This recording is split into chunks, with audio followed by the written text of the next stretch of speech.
Okay, so thank you so much, everyone, for being here. We are doing another C2C meeting, and specifically bringing some people from, starting with Keith Woods. He is the president and CEO of the North Coast Builders Exchange. So he has a lot of familiarity with how to rebuild in an area that is both rural but also suburban. So we're going to start with Keith, and we're going to move to Rose Bell and Megan Barbara Allende, and they are the Community Foundation of Mendocino County. They had to be incredibly creative and amazing, and I will go more into that in order to get the rebuilding done in Mendocino County. I've asked Keith to start you off today. I've been working with Keith since I first landed this position. I think it was like the first big official meeting that I went to. There's a few things that I think that he did here that were a big game changer for how we recovered as a community, including convening builders. Was it weekly or monthly? You can tell us, but convening them on a regular basis to share knowledge and challenges and solutions, and also doing a lot of advocacy and education around how to avoid contractor fraud. So we'll just get right into it. And I want to welcome my friend, and he's also on our grants committee that Iko Sophie runs, helping fill gaps. These little, really, there's pretty small grants, but they make a big impact. And I really enjoy working with Keith, and he's charming as well as helpful. So Keith, welcome to the C2C meeting. The North Coast Builders Exchange, Jennifer briefly said, we're a Contractors Association. There are 25 Builders Exchange type organizations in California, hundreds across the United States. Ours happens to be the largest. We have a little over 1,100 members, primarily in Sonoma, Mendocino, Lake, and Napa counties.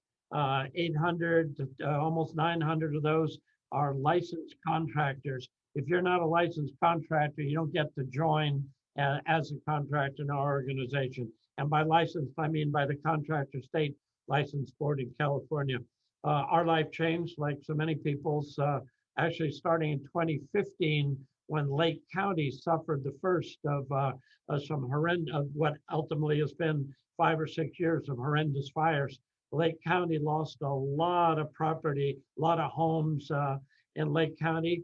And because they were amongst the first of the communities that suffered this, that there was a lot of uncharted territory to the point where 5, 6 years later, fewer than 40% of the properties that were lost, the homes or businesses, have been rebuilt.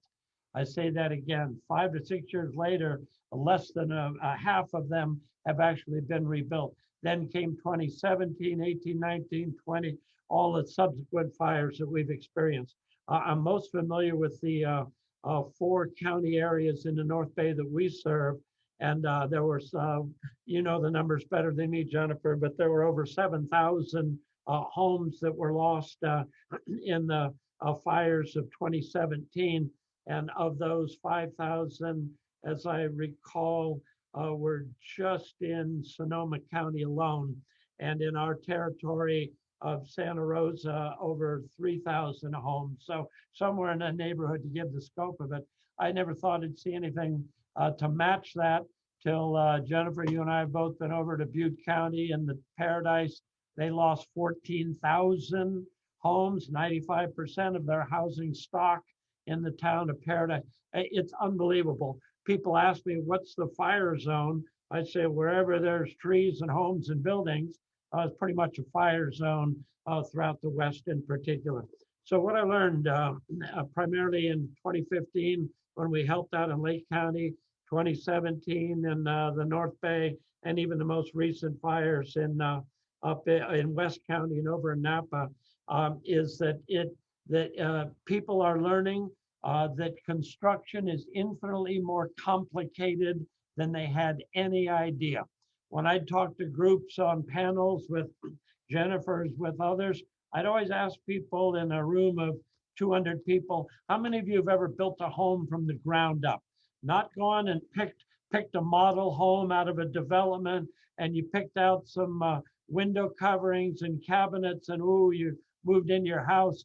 And I said, from the ground up, you handled everything.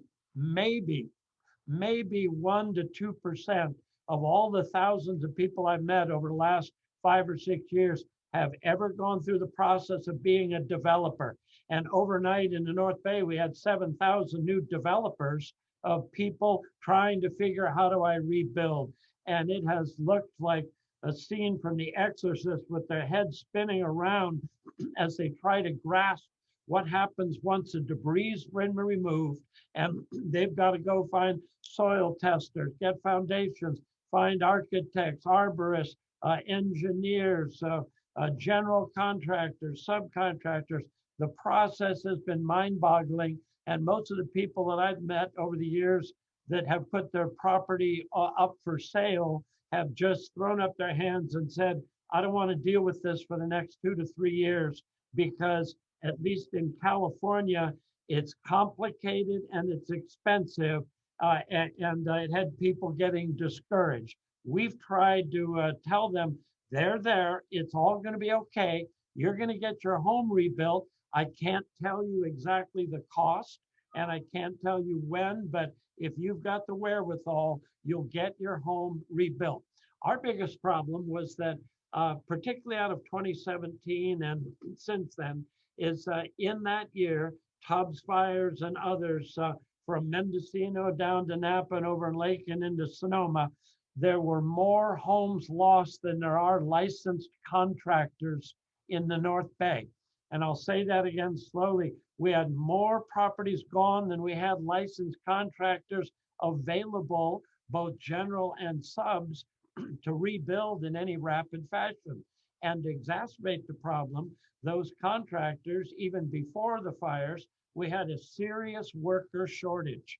We didn't have enough young people getting into construction to be able to work for the subs, the subcontractors and generals. And it became, as a lot of home builders who came into the area to talk to our builders exchange and to me about coming out of San Jose and East Bay and Sacramento to help with the rebuild, once they found out the cost of getting employees commuting up here, an hour and a half or so each way, or to try to find lodging for them up here when all of the fire victims had filled hotel rooms and rental properties, it became, as they say, it didn't pencil out. So we're left with an existing contractor market trying to handle the thousands and thousands of requests for rebuild that were there. We have a lot of members up in Mendocino County. We try to work closely with our friends up there. And I felt for the Redwood Valley fire victims, because not only was Santa Rosa being an hour and a half away from a lot of contractors and workers, not only was that a long distance, add another hour and a half, and it became cost prohibitive for outside contractors to come into an area that's remote, because it again, it doesn't pencil out. If you've got have workers that have to commute, that costs money to get materials, supplies, deliveries. Rural areas have a more difficult time than what we've seen happen in other areas. Napa actually managed to be rebuilding faster because they have closer access to Sacramento workers, East Bay workers, and they had more to draw from than even Santa Rosa, Sonoma County, and up to Mendo and Lake counties. What I learned in talking with fire victims, number one, their biggest headache and nightmare that I won't go into is insurance issues. Our Builders Exchange decided, we know construction, we know contractors, we know rebuilding, we're going to stay in our lane and become really good at providing advice and counsel on what we knew. We'd stay away from insurance issues and anything that didn't have to do with actual construction. So early on, we put together and have since updated a really good couple of documents. My hero in life is a local guy named Mike Beeler. He's a contractor, has his own firm, had no interest in 2017 of rebuilding anybody's home, so that he was free to give them advice and counsel without having any conflict whatsoever. He donated hundreds, if not thousands, of hours at no cost to advise fire victims. And the best thing he did for us was when we held a live webinar on what you need to know about rebuilding, he put together a document called What You Need to Know Before Hiring a Contractor. And it's every question somebody ought to ask a builder before they sign any kind of agreement, because way too many people got contractors, both licensed and unlicensed, who gave somebody a lowball price, got a major deposit that they weren't legally authorized to accept, and just some bad actors out there caused fire victims almost as much grief as losing their home. Now, I don't know if you've got, Jennifer, if you've got the most recent version of what you need to know before hiring a contractor, but I'll send you the most updated version because we're using this over in Napa to help the most recent fire victims to understand. I guess the two words that apply is caveat emptor, let the buyer beware. And the fire victims that are suffering the most, even to this day, are the ones that got into bad contracts, bad deals, did not check references, did not really do their homework, and the bad actors preyed upon people like that. So Jennifer, I'm gonna make sure that as soon as I'm done, I'll send that to you to forward to anyone you want. The second thing that Mike put together is a similar, what you need to ask a potential architect, because while I don't question their professional ethics, you can get into a bad deal with an architect and pay the price literally and figuratively if you don't know what you're looking for in hiring an architect. Most of the people that I dealt with, fire victims, failed to do both those things well. And so for future devastating, catastrophic events, I'm going to make sure that those documents get in somebody's hands as quickly as possible. Now, the fraud of contractors that Jennifer alluded to, that can, I'll say, it doesn't necessarily have to be fraud.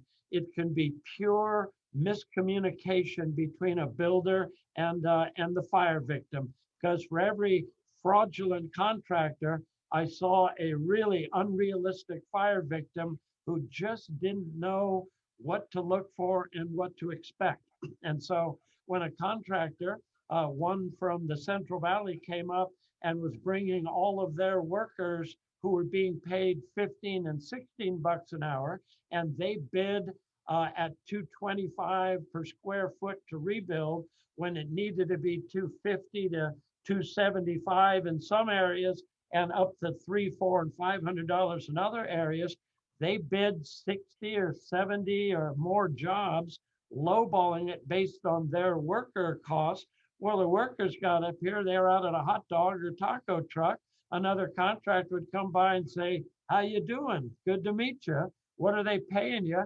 I'll give you 5 or 10 bucks more." And suddenly that contractor, who had nothing but great intentions, suddenly lost all their workers, and based on local labor facts or figures, couldn't afford to build a home and walked away. They weren't really fraudulent. They just didn't know the marketplace. And the fire victims saw a low cost figure, jumped on it when they hadn't done their homework.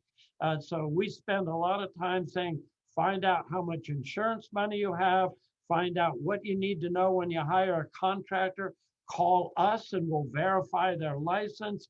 We'll do whatever it takes to make sure that those early baby steps that are actually giant walk on the moon type steps are handled correctly, because everything afterwards, if you find the wrong contractor and architect or don't understand what goes into it, everything's going to go sour from there. I can tell you, Jennifer, I'll wrap up here in a moment. I can tell you most contractors are really honest people. They sometimes get involved and design their own contract that causes great change order communication problems later, and somebody needs to really do their homework. These are mostly honest people, but I've got only to advice to others. I've got one thing that if you don't write it down, check on it later and listen to the recording, and I'll say it slowly. Not every licensed contractor is a home builder. Not everybody who has a contractor's license is necessarily qualified to build your home. When we lost the 5, 6, 7,000 homes, a whole lot of contractors who had never built a home in their life, but were good at commercial or repairs or whatever, they suddenly got dollar signs in their eyes in some cases, and suddenly they were home builders. Well, no, they weren't, but they were licensed contractor. So it's more a matter of saying, okay, how many homes have you built? Let me talk to some of these people, demonstrate your expertise so that I have comfort, a comfort level that you don't think you're just remodeling a home, or you don't think that this is a commercial building, that you really are genuinely a home buyer, excuse me, a home builder. I'll also close in saying the most difficult thing that I faced and that every builder faces when they're dealing with people who have suffered the tragedy of not just losing a structure, but losing their life, their possessions, their mementos, their history. It was devastating. And they always would ask one question, and that is, what's it going to cost me to rebuild my home?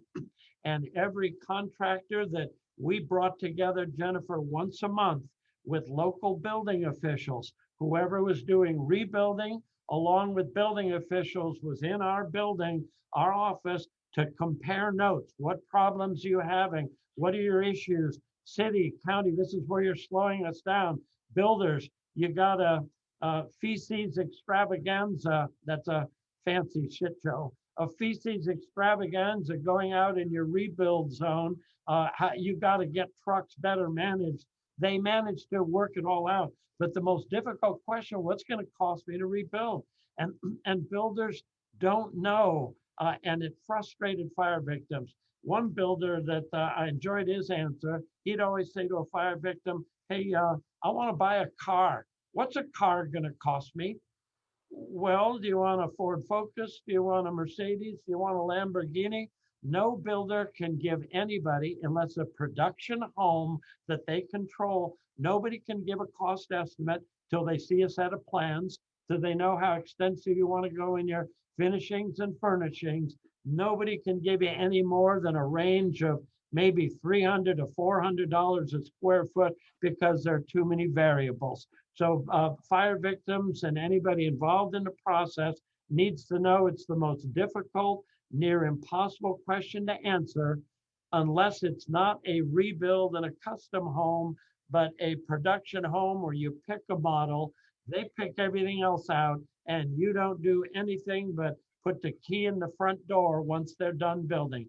They can guarantee a cost figure for the most part then, or come close. But up until then, a lot of it's guesswork till a fire victim says, here's what we want. Bottom line, it all begins, I've learned, with a knowledgeable fire victim who understands the rebuilding process and who knows what they don't know.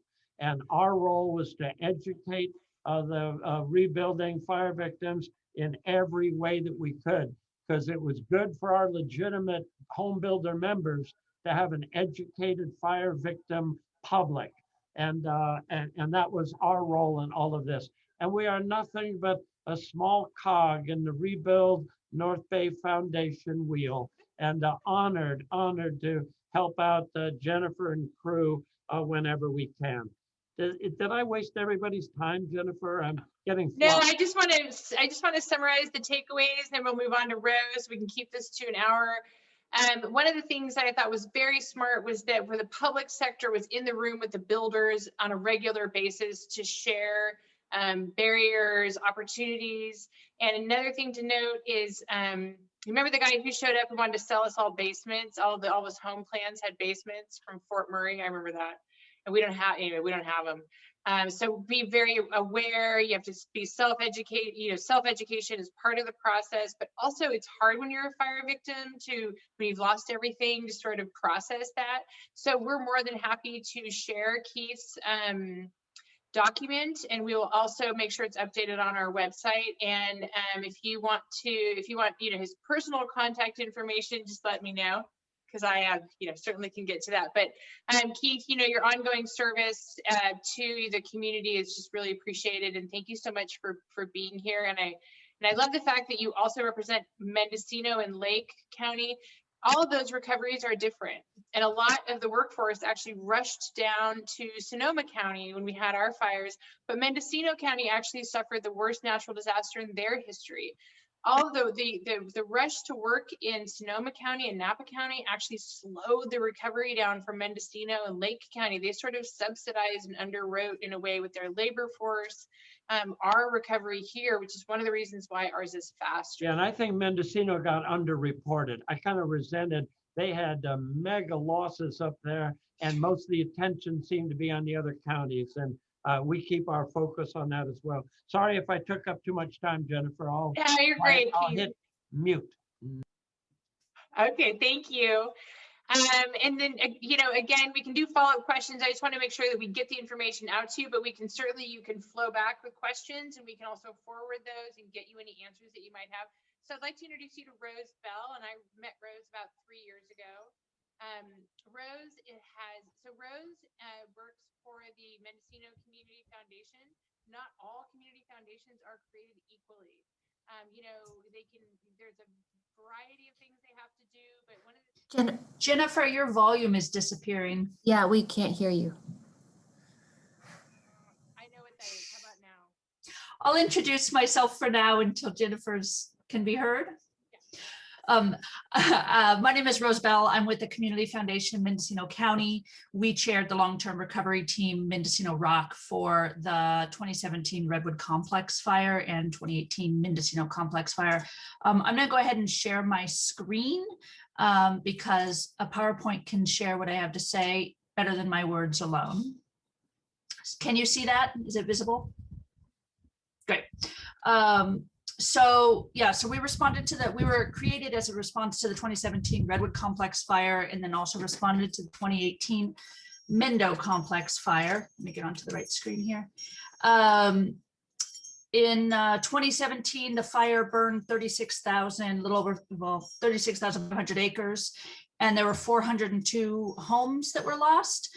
This is not as significant as, say, what Sonoma County lost. However, it was 25% of the housing for that area. It was a rural area, very agricultural based, a lot of farmland and residences. And so it was pretty significant. Of that, about 240 were homeowners, 162 were renters, which was significant because we had to find ways to help both. The homeowners, some of them were trying to rebuild, the renters were trying to find other housing, and we were at pretty much 0% available housing in the community as a result. And to what Keith was mentioning earlier, at least 40% of these homeowners were uninsured. And those that were insured were significantly underinsured. They were probably insured based on the rates of when they built their homes in the early 70s, 80s. They were not insured for what the actual loss was. And as he was mentioning, those costs have gone up significantly. We saw contractors come in and bid very low because they were using labor rates and material rates that were very outdated.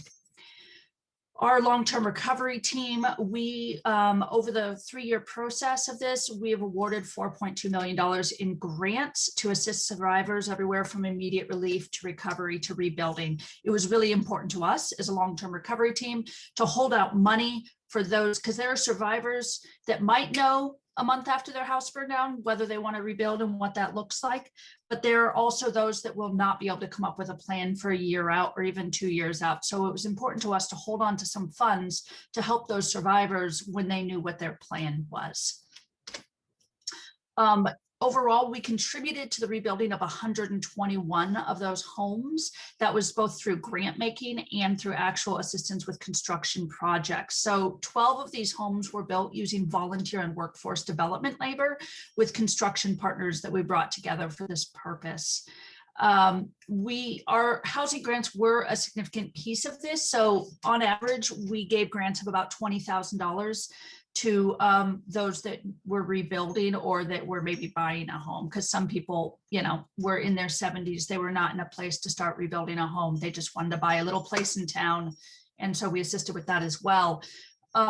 We did make a handful of larger grants for those that truly had no other means of getting back home. If they didn't have full assistance, they, you know, probably would have become part of the homeless population because they had no other options. So we tried to really look through a vulnerability lens of who had the greatest vulnerability that needed assistance. So one of the biggest lessons for us was to develop multiple construction tracks. We began our recovery efforts with a single builder that was volunteer based. And it was a little bit hard to get off the ground. And part of that was because they anticipated having more volunteers available than were, because there were multiple disasters that same year in that same time frame throughout California. A lot of these groups that call on volunteers to come in and help rebuild didn't have volunteers available. So they were kind of struggling with that. And so the greatest takeaway for us was in creating multiple construction tracks to help. And so we worked with Hope Crisis Response Network, which is also known as Hope City, Rebuilding Now, which was kind of a homegrown, Mennonite Disaster Services, which were amazing, the Mendocino County Construction Corps, also known as North Bay Construction Corps, which was training high school seniors to become, to work in the trades. And then we provided large house assistance grants. And so the reason for those multiple tracks was because of capacity, because of the number of volunteers that were available. And honestly, when we laid out the timeline of how much one of these organizations could rebuild, they would maybe work on 2 houses at a time. And how many can you get done and how long would it take to do that? So by having multiple tracks going at the same time, they could be building simultaneously. Some streamlined planning also helped us. We did have a member of our county building and planning on our construction committee. Keith referenced that, but having some of that collaboration to find out where things were getting slowed up, how we could try and look at this collectively as opposed to a lot of one-off builds, that really helped streamline our process. We also had one of our construction partners, Hope City, that had a kind of standardized building plan for a 3-bedroom, 2-bath or a 2-bedroom, 1-bath, that they made those plans available to any of our fire survivors that wanted to use them, so that we didn't have to go out and have new plans for each house. So when we offered through our construction programs to be able to help someone rebuild with actual construction, we were offering them one of these 2 housing options. We did not take on builds that were unique because we needed to kind of streamline this process. It worked out really well because those construction plans were used not only by Hope City, but also by our other building partners. And they went through one process, a California architect, because they were not designed in California. So they had to meet some code requirements. And then they went to the county for kind of master approval. And those homes with that volunteer workforce development labor came in between $75,000 and $130,000, which you'd be hard pressed to build a home for that much, going out and paying for labor to go along with that. And so it was really helpful to bring together all of those partners to be able to do this work. I was just going to go over a little bit of these different partners. So Hope Crisis Response Network is a faith-based nonprofit that we're offering a low-cost construction. They have done a lot of rebuilding work over in Lake County. So when they heard about what happened in Mendocino, they volunteered to come help us out. They did provide those standardized floor plans, which were really essential. And in the time that they were here, they built 4 homes using primarily volunteer labor, some staffing.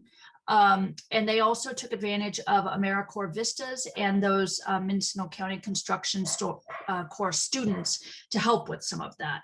And so you know, I think one of the lessons there is to think creatively, not just in what existing staff is out there in your community as far as who works in the trades now that you can just go out and hire, but accessing groups like AmeriCorps Vistas or, you know, graduating students who are looking at going into the trades or other areas, I think is a great way to make a more robust staffing for the labor shortages, because as Jennifer referenced, a lot of our labor just leaked out to Sonoma County or Napa County, where they could honestly afford more than what our survivors could afford.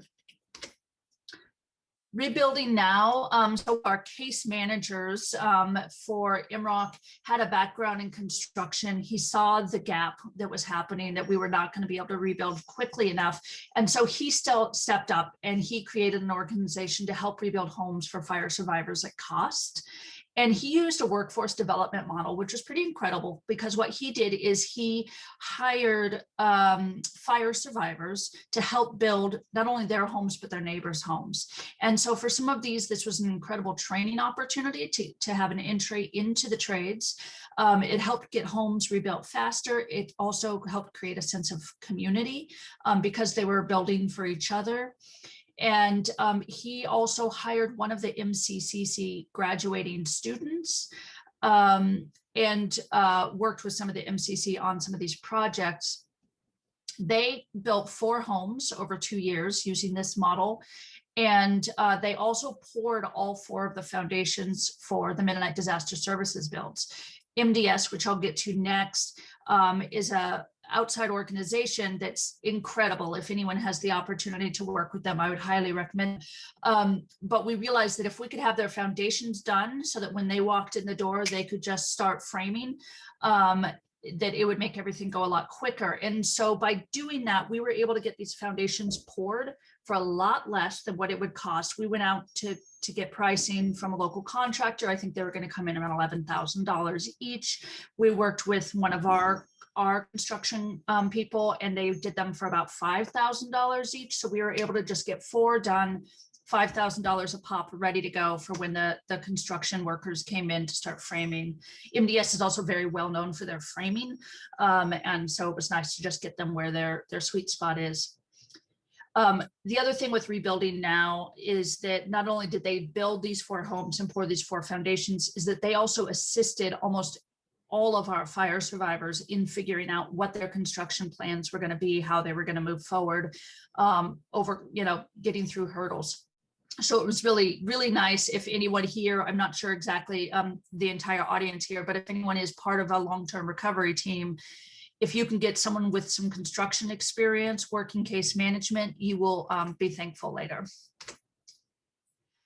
Mennonite Disaster Services is a faith-based nonprofit. They offer low-cost construction options using volunteer labor, and it's their own volunteers. So they're not coming in necessarily and trying to pull volunteers from a community that's already pretty saturated with need.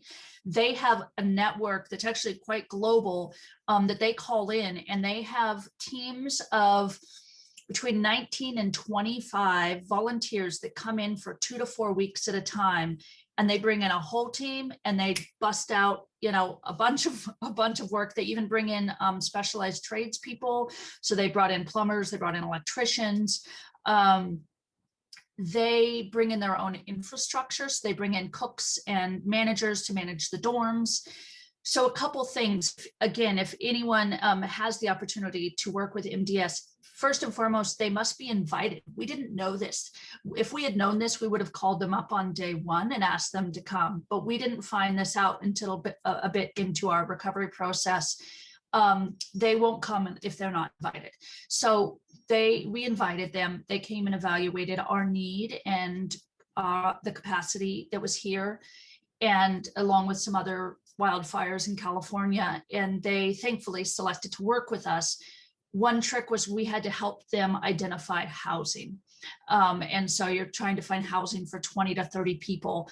Thankfully, a local church offered up space, and MDS came in and converted all that space into dorm, built their own bunk beds, brought in their own shower trailers. So they're pretty incredible. They built 4 homes in 5 months. So they were the quickest out of all of them. We did pour those foundations in advance, and they used the same plans from Hope City that we had from the other groups. But they were also the lowest cost because they did not bring in subs. I think there was 1 or 2 subs that had to be brought in, but for the most part, they brought in all their own volunteers. And so their material costs were really low. Their labor costs were very, very low, almost nil, and they rebuilt quickly. The reason they had to leave, unfortunately, was because of COVID.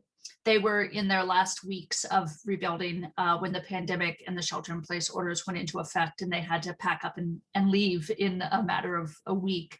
And so we've rebuilding now has finished out the process of getting those homes finalized and all of those details. And I can send this PowerPoint to Ike or Sophie or Jennifer that you are welcome to share out. These are just 2 YouTube videos of 2 of the rebuilds they did here in Ukiah. These are all 4 homes that they built here. And we focused their rebuilds on the most vulnerable population, meaning people who had 0 means to be able to get back home, and that had greatest need. And so they built for people that really probably would not have gotten a home otherwise. And instead they got these beautiful homes in, less than half a year. And then lastly, and I don't know if Megan has joined, but North Bay Construction Corps, Mendocino County Construction Corps, that was created in response to the 2017 wildfires because, as Jennifer and Keith had mentioned, there was such a shortage of labor for construction workers and not enough youth going into the trades out of school. And so they developed this 4-month construction training program that had cohorts of 25 students, and each week would focus on a different topic, anything from framing to plumbing or wiring. And then they had a capstone project that was 2 weeks where they actually worked on rebuilds for fire survivors. So that's when they would then go to Hope City, or they would go to Rebuild Now. Some of them even went to MDS, and they helped build some of the home in that 2 weeks. So you can see these are photos of some of them out there helping frame up one of the houses. This, at the end of the program, they had the opportunity to go to kind of like a hiring event to actually be hired on by different contractors or construction crews. One of them was hired by North Bay Rebuild. And so the goal of this was not only to help rebuild homes for the fire survivors, but to make our staffing and our labor force more robust now and into the future. I was just checking to see if Megan had joined. She was going to talk a little bit more. Oh, there I'm she here, is. Rose. Megan, I've been here for a lot of it. Yeah. Oh, You want me to okay. speak a little to this? Okay. Yeah, so this is Megan Barber Allende. She's the president and CEO of the Community Foundation, and she was very much involved with the establishment of MCCC. So I'll turn it over to her to speak to that process. Well, hello, everyone. Just want you to know my heart and soul is with you. It's quite a journey. That's what I will say. And all the different ways that we assisted with that journey. Thankfully, Rose brought you mostly up to speed. So I think I was just going to speak about this one part of it. And I don't know what Keith's talked about, because I'm sorry, I'm kind of meeting hopping, unfortunately. But I can just tell you a little bit about how we brought that on board. So they had started in Sonoma County, and somebody sort of mentioned it to us. In the first year, we sort of had to make it happen locally. So there was a team of us that came together, and we raised the lion's share of the money. And one of the things we did pay the teens $750 for their 2 weeks of work. And we also brought in that they would get a tool belt with tools. So it was about $1,000 a student commitment plus meals every week at their sessions. First thing we did was we just brought some people together, local people in the trades and people who cared, and did a little party, honest to God, just a little meet and greet. And we basically just tried to raise money. And people were kind enough to give. And I think, we kind of brought it in little chunks. Do you want to buy a dinner? Do you want to buy a tool belt? Do you want to, underwrite a kid learning for 2 weeks? And that seemed to work really well. And we raised the majority of the funds that year. Rebuild North Bay came in as well as a grant maker, but not in that very first year. They came in a little later. And also we did receive funds, from the project with Keith, more so in that second and the third year. And they helped cover the cost of the instructor that sort of oversaw the whole thing, because the tradespeople could come in and engage with the teens, but they had to have a teacher in the room. And I think a lot of them liked having a teacher in the room, just to be really truthful. It makes them more comfortable because there's someone doing classroom management. So yeah, that is a higher cost. And it was really great to have them cover the majority of that cost. So we weren't trying to raise money for the teacher. And our local school district also came on board and helped pay for the cost of their students. It was countywide, so we had kids that were out of their region. So we did have to raise funds second and third year to cover our kids. Because some of them weren't a part of the school district, but it was really great to see the school district use their career and technical education money to come in and support their teens going through the program. So it was definitely a combination of a lot of us coming together, a lot of different funders, a lot of different perspectives. It was really sad, year 3, that we got shut down. And we couldn't bring it back on board for this year, and partially because we don't have fire survivor homes. So that was just sort of a brilliance that came up for us, I think. And I'm sorry, Keith, I didn't hear what you said. I don't know what they did in other parts of the region. But in our part, we used the fire survivor home because, one, we wanted to have the kids get a sense of giving back and make some, meaning happen there. But more importantly, they were the ones that were willing to host our kids. It's tricky with, to get them some kind of insurance coverage. So we did have work experience through our community college, which gave them sort of their insurance coverage. So that was sort of that trick. And I think they had money the first year too that came in and helped support us in that very first year. But yes, we had to put some things together. So this year, if we had done it, we would have had to get local contractors to take the teens. And that's like a whole nother ball game. And most of them don't want more than just a couple. It would have taken more oversight. It was definitely a bigger hurdle. We were going to do it if we could have, but it was really great to have the local nonprofits that were actually doing those builds, because they were all really willing to take the teens and made it. It was definitely a win-win for everyone. So that's the hurdle piece I hadn't gotten figured out. And maybe Keith has insight into how best to do that if you need to use that kind of source. But, it was really, the kids really, their graduation was very meaningful to hear them talk about what it was like to connect with the fire survivors. Like, they loved it. And I think it made a difference. So, but anyway, so that's kind of how that whole thing came about. We are not going to continue the program because now our local high school has a construction pathway, which means the need isn't quite there at our local high school.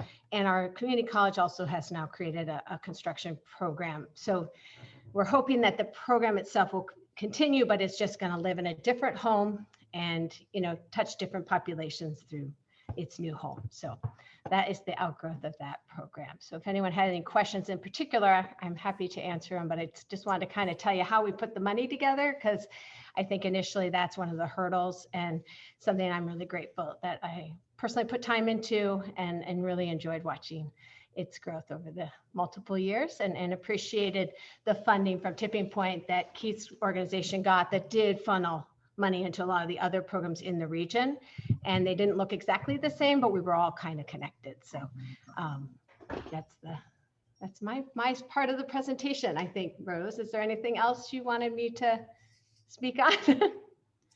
No, that's great. Yeah, and it was good that what you said about the MCC students working for the fire survivors, because also they were geographically close because of all the fire, and because it was a large group of kids, we'd have to split them into two teams to work on two different houses, and there's logistics of transporting them and all of that. So it kind of, at one point, it was nice that it was neighbors, and so it was kind of, they could each work on neighboring homes, and then after a week, I think they swapped and worked with the other crew to just broaden that experience.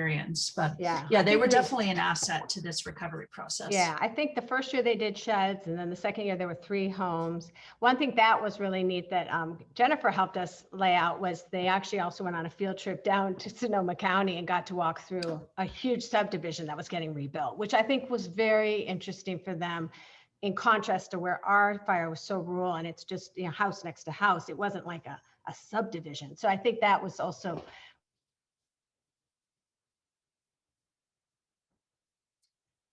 Yeah, and the sheds thing is interesting because at first we were questioning whether sheds, you know, brought a lot of value in the rebuild, but a lot of homeowners were trying to rebuild, but they couldn't leave their tools on site because they would be stolen, and so they were having to load things in, load them out every day that they were building. And so by having these students help build sheds onto some of these properties, they could lock up their tools and just help with their rebuild. So there's all these little factors, you know, that if you can look at it collectively, how many people need sheds? Can we help get that many people sheds? Or, you know, power poles, we helped a lot of people get power poles because they were too expensive individually, but when we looked at it and a dozen or more people needed them, then we could get one person to do all of them at a lower cost. So we were always looking for opportunities to help one need kind of in a larger quantity, because then we could bring the price down.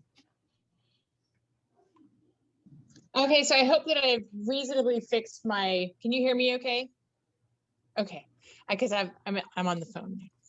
You know, a really important point here is that I really feel like under Megan's leadership that Megan and Rose were really creative. Like, they met the community exactly where they were at. They didn't try to force their recovery as they saw it on the community in front of them. Some of the things that are very similar that might be helpful for the more rural areas is they had people who had ad hoc housing.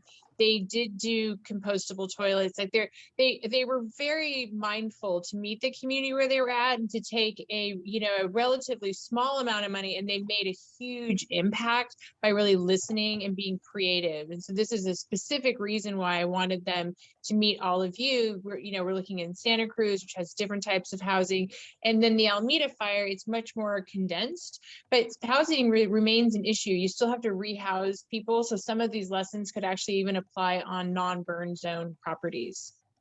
So now we can open up for questions.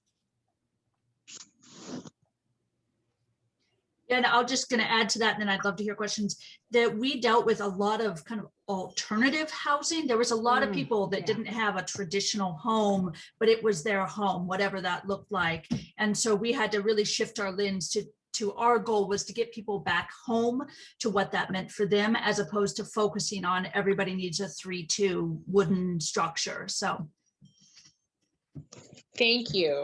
That's a really important distinction, because then we've been talking with both communities about the housing options model and how we might be able to bring collaboration between Jackson County and Santa Cruz County to even work together to figure out what their housing options might be that's super creative. And I think that the underlying message that I just want to make sure you all are getting is creativity does work. It takes a lot of collaboration, but it really does get you much, much further down the road. So. Yeah, I just want to reiterate what Rose said about the,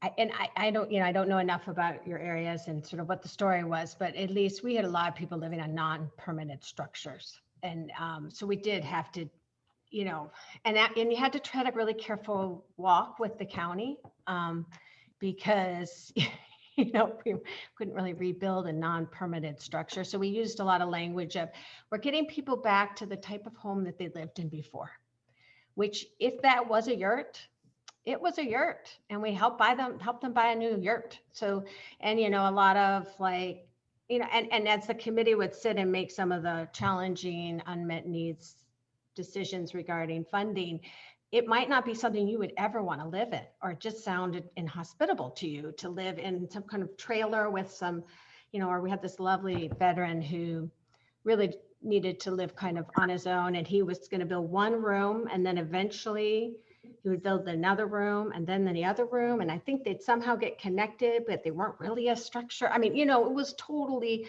but we just went, you know what, we'll give him the materials and he can build this thing however he needs, because that's what he lived in before. So I do think that that's super important, and you do have to try to line and be really careful in your communications, but it never ended up backfiring on us, which I'm really grateful to say, because, you know, people weren't going to necessarily not live in those settings that they loved living in. So, you know, we weren't going to be the ones to move them. And the most important thing is we just didn't want a lot of homeless people. And that's what would have happened had we kind of said, everybody has to be in a box. We would have had a lot of homeless in our region. So I just think that's a super important thing on the creativity.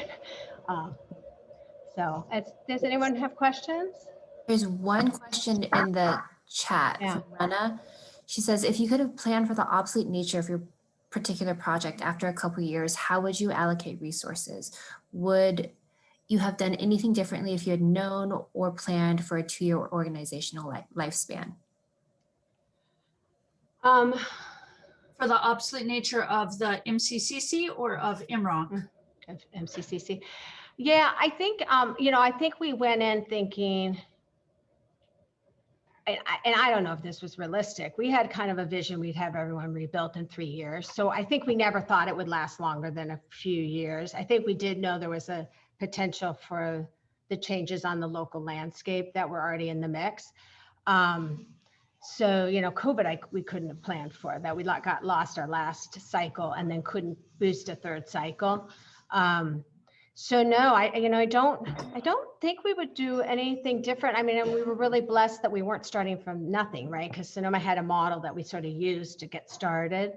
I did think that this year it was getting harder to get the contractors to provide the free, because they did it for free. They came in and taught for free. I mean, you know, some of that's just not going to last you more than a couple of years.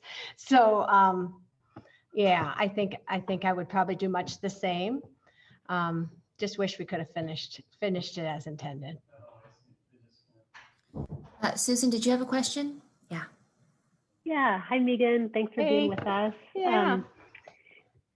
I guess I was just wondering about the structure that supported all this. Like, it seems like it takes a lot to coordinate all these students and to work with the school districts. And what about all the contractors and the different volunteer groups? So can you talk, did that happen through your long-term recovery group? Is that, like, what was the staffing you had for it? I think we're all just feeling we're 7 months past our CZU fires, and it's, I think, just kind of hitting us how big the work is that's ahead of us.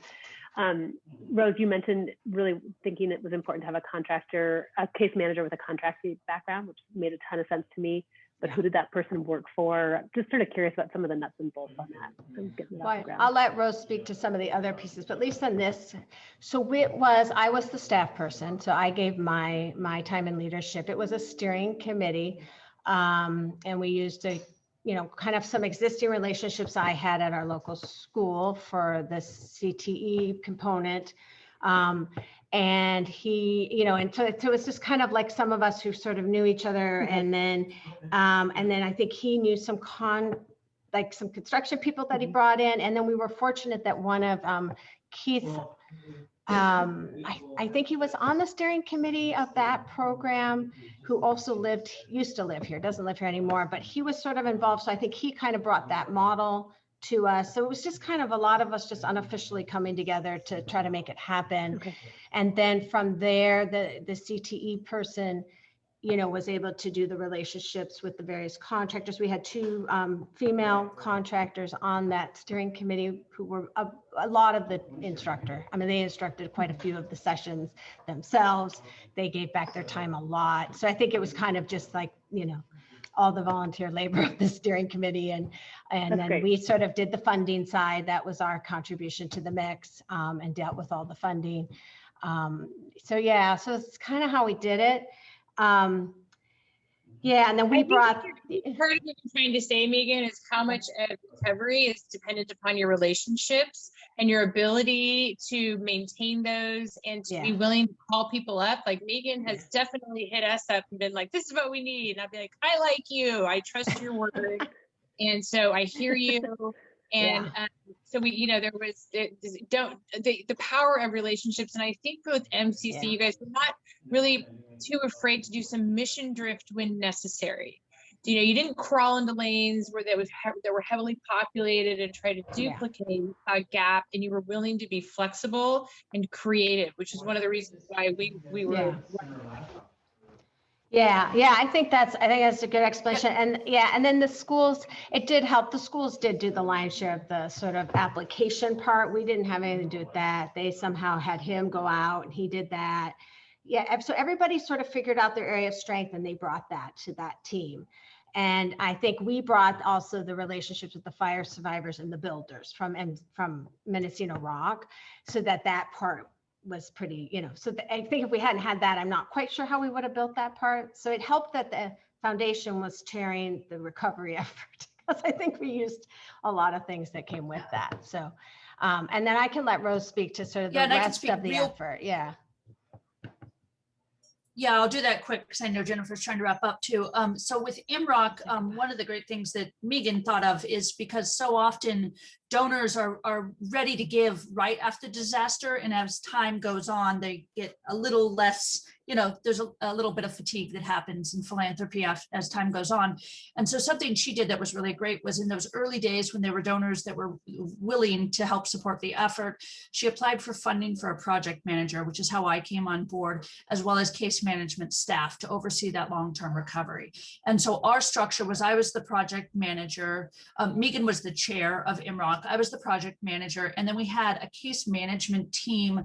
We had 2 full-time case managers. One of them had a construction background, so he was able to really go out and talk to people about debris cleanup and what the rebuild looks like and whether they have enough egress and all those issues.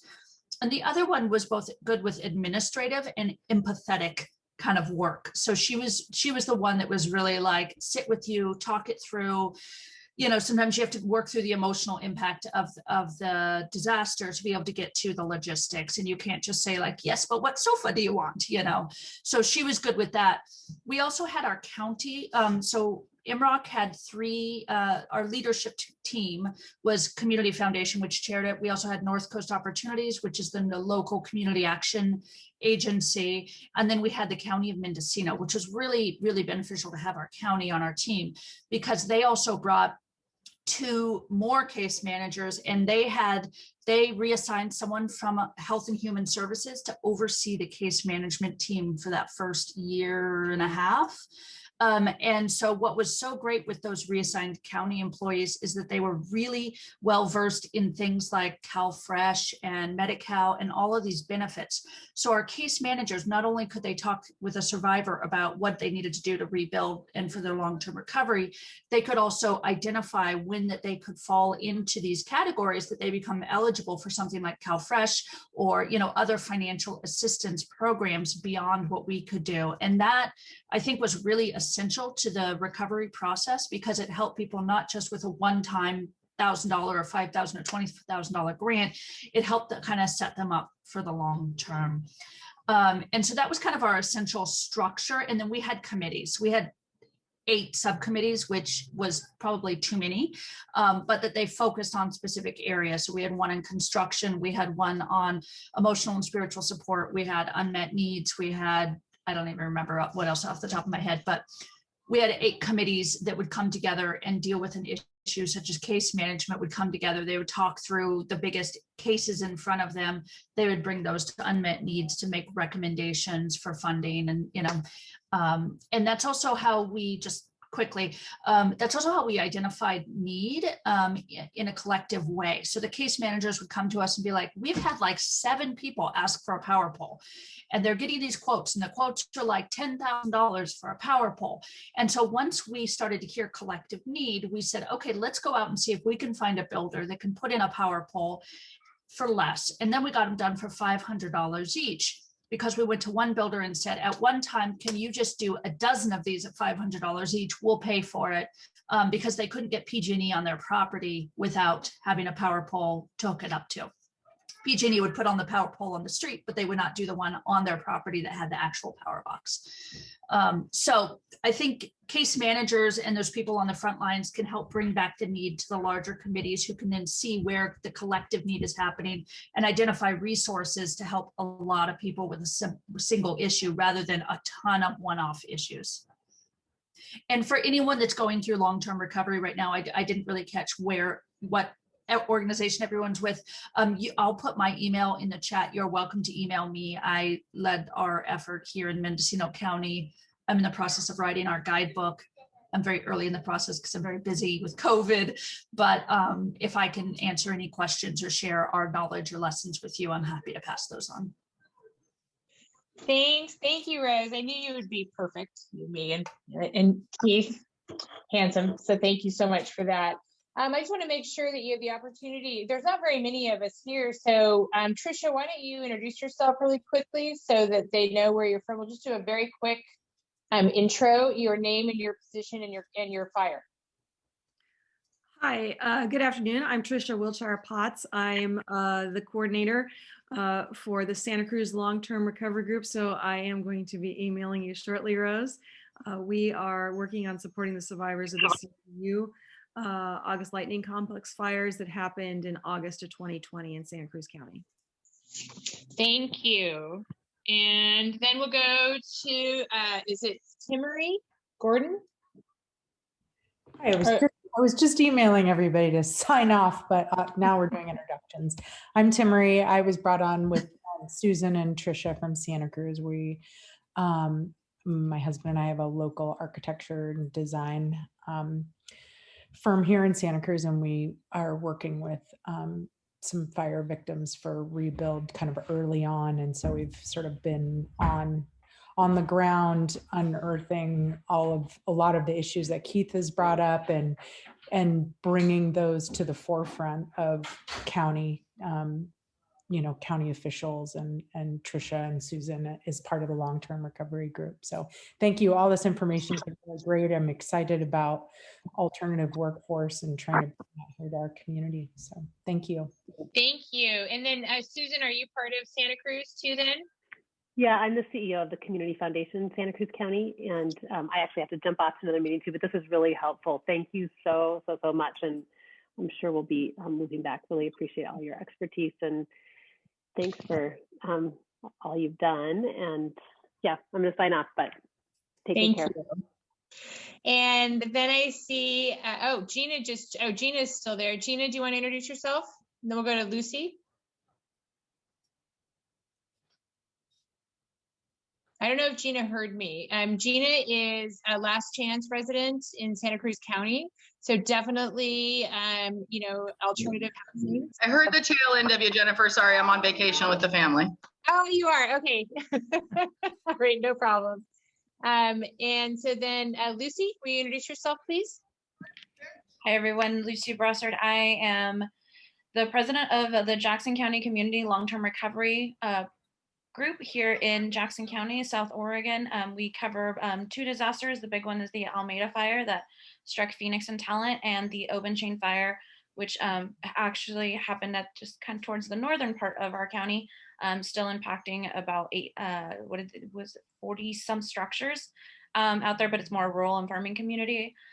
But aside from that, I'm also part of the Phoenix Talent School District, where 40% of our students lost their homes. So I cover a vast majority of some of the families that were affected by it, but just kind of in the thick of it. And being a Rogue Valley native, it kind of just struck us something that I needed to do. So, and I appreciate these conversations. They have been extremely helpful because we're kind of in the forming and storming phase of our organization with our long-term recovery group. And so being able to see where other groups are and kind of where some have been and trying to avoid those pitfalls has been really helpful for us. And so I enjoy hearing from everybody else and some expertise from different disasters and gives us some guidance. So thank you.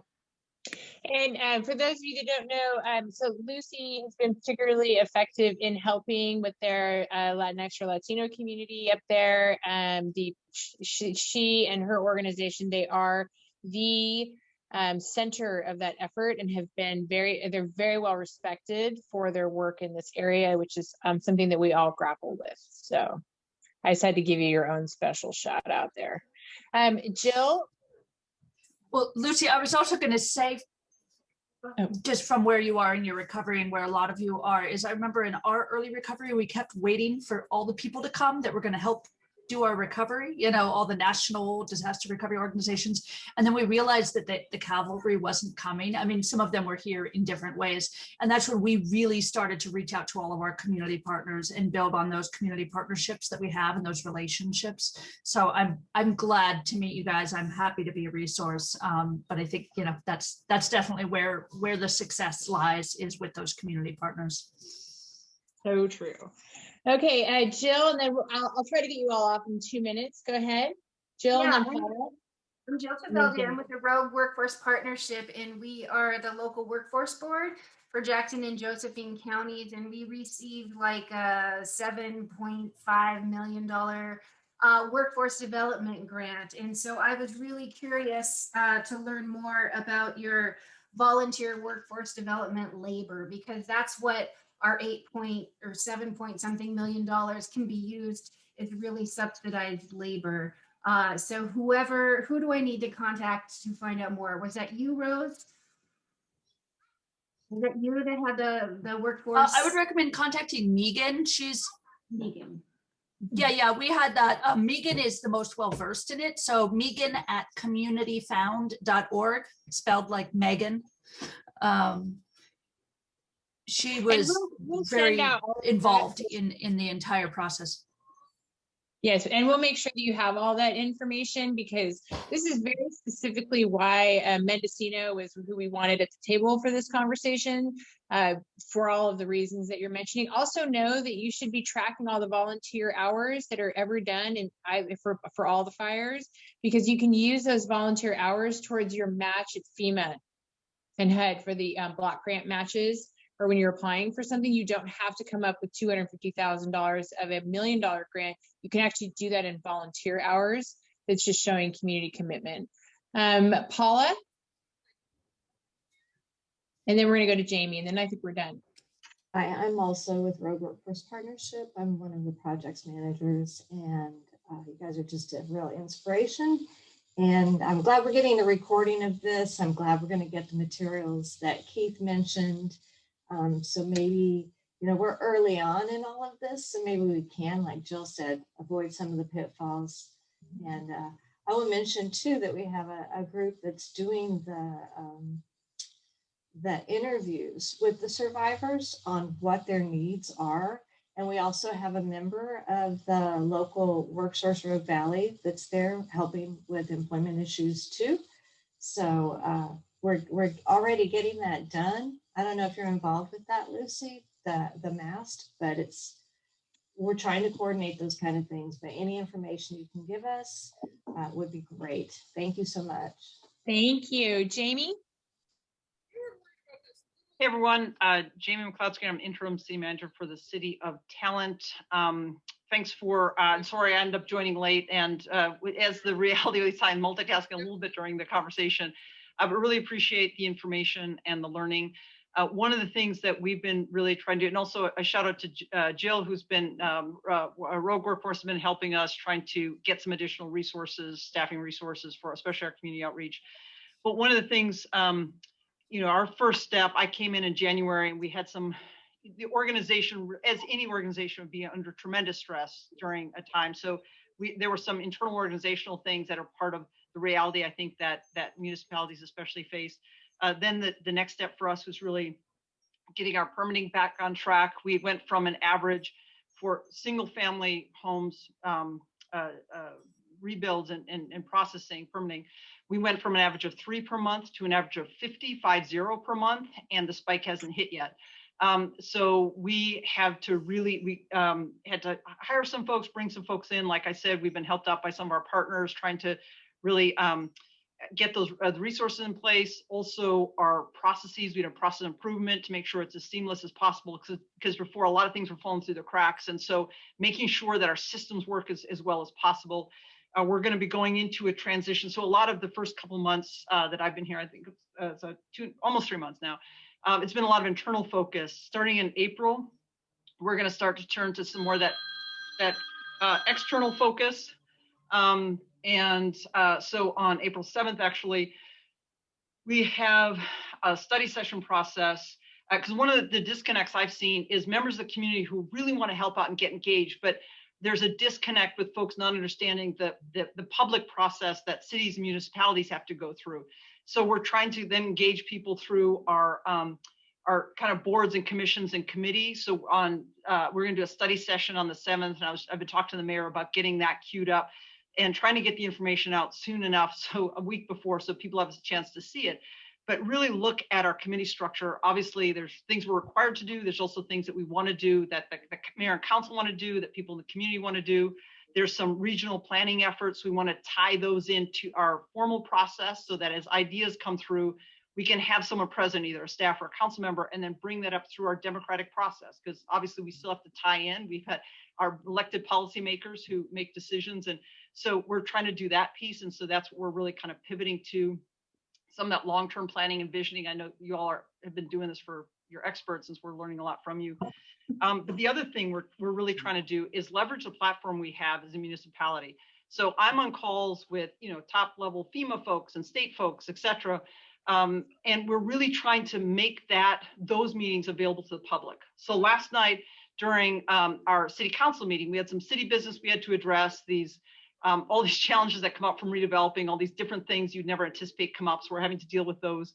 And then also we had a town hall, and this was really exciting because we had reached out to some of our partners, especially there's an organization, Northwest Seasonal Workers Association, that works with farm workers.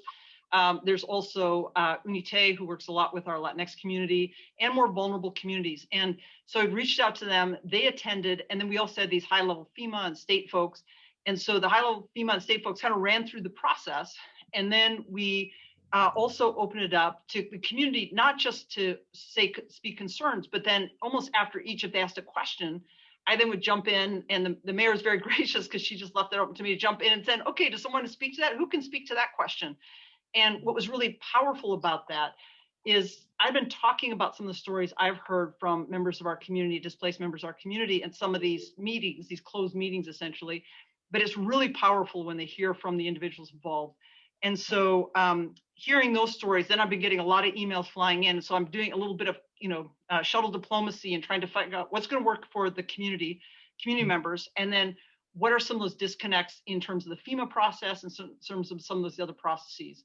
And what's been really fun is the city, I think, is uniquely positioned to do that because we can get some attention by some folks, and we have some of the community contacts and relationships with others.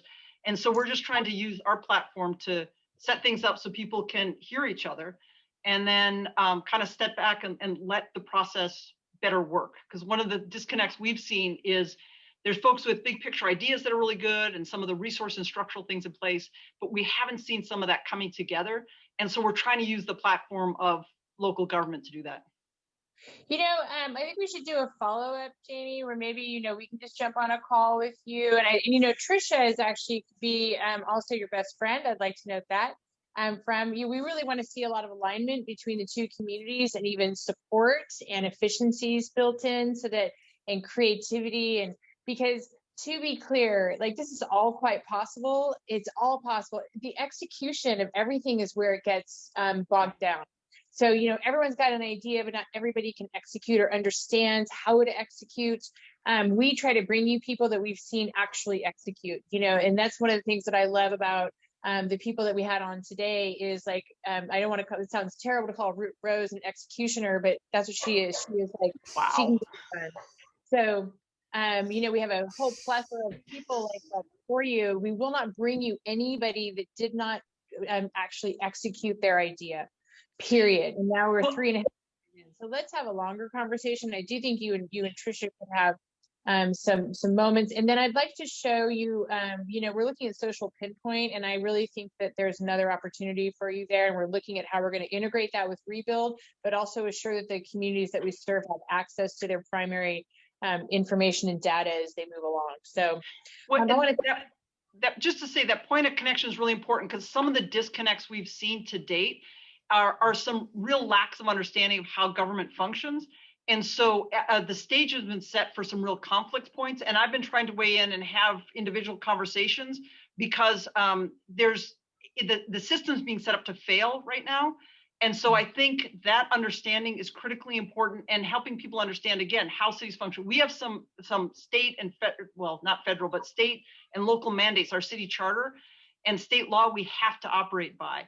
And so I think those who are working with some of our partners or potential partners, it's critically important to be able to transition from idea to the executioner, but understanding how the system functions. Because there's one of the things I've noticed, and I've worked in emergency settings before, I've worked in former war zones, I've worked on the ground, and that's the key thing, is to be able to work on the ground, but also understand how systems work, because otherwise it's going to be set to fail. Totally. This is unscheduled but important, like that, to note that. I have a background. I worked 4.5 years for the county, so of Sonoma, and that's where I was during our fires, and then I left to take this job. But it's absolutely true, and just making sure those lines of communication are there, and that it's hard as a public entity, because in a way you're trained towards no. Thank you, Rose. Anybody who needs to drop off, don't worry about it. Feel free to do that. Thank you all for those of you who have been. We can actually